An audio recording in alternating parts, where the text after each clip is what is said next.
ఎన్నికలు వస్తే సంతోషించేటువంటి వ్యక్తులు మేము ఉంటాం. మళ్ళీ మాకు 2-3 స్థానాలు పెరిగేటువంటి ప్రయత్నం గట్టిగా చేస్తాం.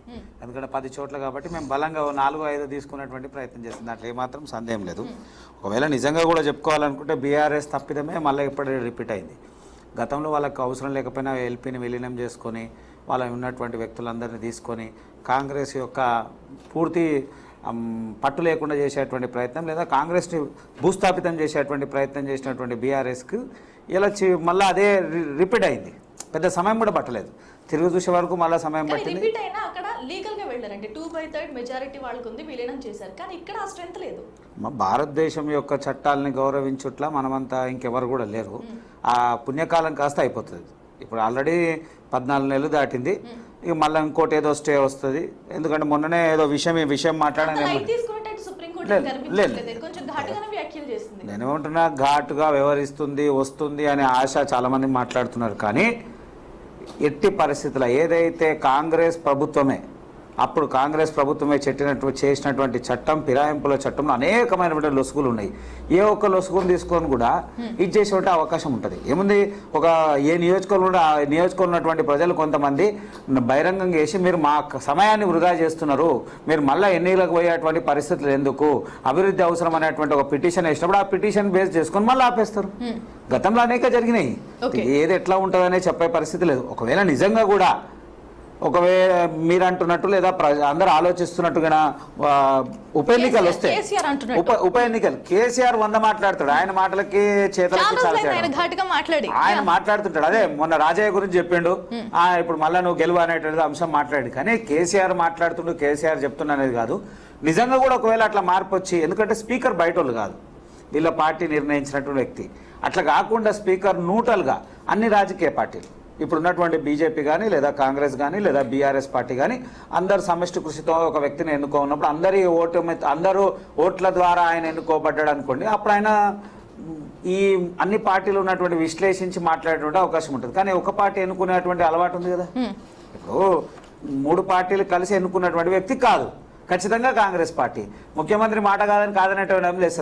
చాలా సందర్భాల్లో మనం చూస్తూ ఉంటాము. అప్పుడు ఆ రోజు వైఎస్ రాజశేఖర రెడ్డి అయినా, ఇప్పుడు ఉన్నటువంటి చంద్రబాబు నాయుడు గారు, పక్క రాష్ట్రంలో చంద్రబాబు నాయుడు, ఇక్కడ రేవంత్ రెడ్డి గారు అయినా కానీ కళ్ళతో ఇట్లా అంటేనే స్పీకర్ మారిపోతుంటారు. అంటే స్పీకర్ వ్యవహార శైలి తొందరగా మారిపోయి అనుకూలమైన, ఎందుకంటే వాళ్ళ పార్టీలో ఉన్నటువంటి వ్యక్తే కదా.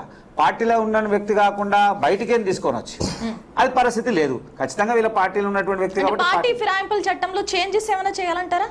అది చేస్తే బాగుంటుంది. ఒకవేళ నిజంగా కూడా జరిగితే దేశవ్యాప్తంగా ఇది ఒక మార్పు, అన్ని రాష్ట్రాల్లో జరిగేటువంటి మార్పు ఉంటుంది. ప్రజాస్వామ్యాన్ని కాపాడినటువంటి వ్యక్తుల్లో అది ముమ్మాటికి అది కాంగ్రెస్ కి ఒక బలమైనటువంటి భరోసా కలిగినట్టే. ఎందుకంటే కాంగ్రెస్ ప్రభుత్వం మీదే కాంగ్రెసే ఆ ఫిరాయింపుల చట్టాన్ని దుర్వినియోగం చేయకుండా ఖచ్చితంగా వాళ్ళని సస్పెండ్ చేసి మళ్ళీ ఎన్నికలకు పోయేటువంటి పరిస్థితి వచ్చింది అనుకోండి, దేశంలో ఇది ఒక మార్పు. ఈ మార్పు ముందు కొనసాగుతుంది. సాగినప్పుడు ఎప్పుడైపోతుందంటే ఎవరైనా ఇట్లాంటివి చేయాలి అనుకుంటే, ఎందుకని అనేక సందర్భాల్లో మాట్లాడినటువంటి దాఖలాలు ఉన్నాయి. మన బీజేపీలో ఉన్నటువంటి నాయకులు కూడా ఒకరిద్దరు చేసినా భారతీయ జనతా పార్టీ ముమ్మాటికి క్లియర్గా చెప్పింది. ఆ రోజు ఈటల రాజేందర్ గారు, బీఆర్ఎస్ పార్టీ నుంచి వచ్చిన ఈటల రాజేందర్ గారు కూడా వాళ్ళు పార్టీకి రిజైన్ చేసి, ఆయన పదవికి రిజైన్ చేసి అక్కడ ఎన్నికల్లో మళ్ళీ గెలిచారు. అలాగే వీళ్ళు కాంగ్రెస్ నుంచి వచ్చినటువంటి ఎవరు మన రాజగోపాల్ రెడ్డి గారు కూడా, ఆయన కూడా రిజైన్ చేసిన తర్వాత అక్కడ మళ్ళీ ఎన్నికలు జరిగినాయి. అలాంటి విధానం ఉంటేనే పర్లేదు తప్ప ఈ అనవసరమైనటువంటి వాళ్ళ స్వలాభం కోసం ఎవరైతే ప్రజాప్రతినిధులు ఉన్నారో వాళ్ళ వ్యక్తిగత యొక్క స్వార్థం, దానికోసమే మీరు సార్ చెప్తున్నట్టు బిల్లుల కోసమా లేదా వాళ్ళ ఏంటంటే ఒక ముసుగు మాట్లాడతారు. అది ఒక్కటే ఒక ముసుగు మాట్లాడతారు. ఏం మాట్లాడతారు అంటే నియోజకవర్గ అభివృద్ధి అని అంటారు. అరే, నియోజకవర్గ అభివృద్ధి కోసం అదే పార్టీలు ఉండాల్సిన అవసరం ఏం లేదు. అంటే ఇలా భారతీయ జనతా పార్టీలో ఉన్నటువంటి నియోజకవర్గాల అభివృద్ధి ఉండదా?